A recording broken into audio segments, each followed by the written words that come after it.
শিশুর ছোট্ট ক্যাথা দিয়ে এমন সব খেলার আইডিয়া আজকে শেয়ার করব যেগুলো শুধু মজা যে তা নয়, শিশুর শারীরিক আর মানসিক বিকাশের জন্য ভীষণ গুরুত্বপূর্ণ। শিশুর সাথে খেলার সময় ওর কোনো খেলনা কাপড় দিয়ে ঢেকে রাখুন, মুড়িয়ে রাখুন। ওকে সেটা খুঁজে বের করতে বলুন।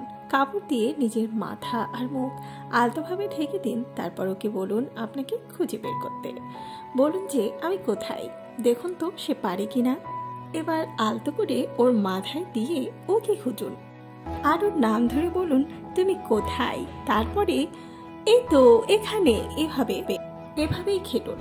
নরম জিনিস যেভাবে আকৃতি বদলায় সেটা শিশুকে খুব আনন্দ দেয়। একটা বালতি বা ঝুড়ি নিয়ে সেখানে কাঁথা রাখতে পারেন। তারপর সেটার একটা কোণা ধরে ধীরে ধীরে টানবেন। আপনি শিশুকেও সেটা টেনে বের করতে বলুন। এটা ওর হাতের পেশির জন্য যেমনটা ভালো, তেমনি বুদ্ধিরও খোরাক মেটাবে।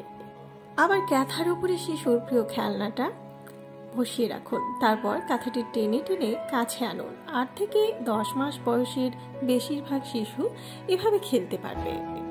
আবার কাঁথা ভাঁজ করে শিশুকে এটার উপরে উঠতে বা বসতে সাহায্য করুন। বসার সময় ব্যালেন্স রক্ষা শেখার জন্য এটা কিন্তু দারুণ খেলা।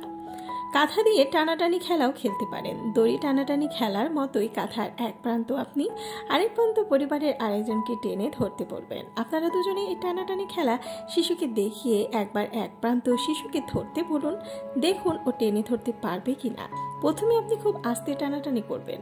এই খেলাটা শিশুর শক্তি আর ব্যালেন্স দুটোতেই সাহায্য করবে। ভিডিওটি ভালো লাগলে চ্যানেলটিকে সাবস্ক্রাইব করুন আর পাশে থাকা বেল আইকনে ক্লিক করে দিন। তাহলে পরবর্তী ভিডিও আপলোড করার সাথে সাথেই আপনার কাছে পৌঁছে যাবে।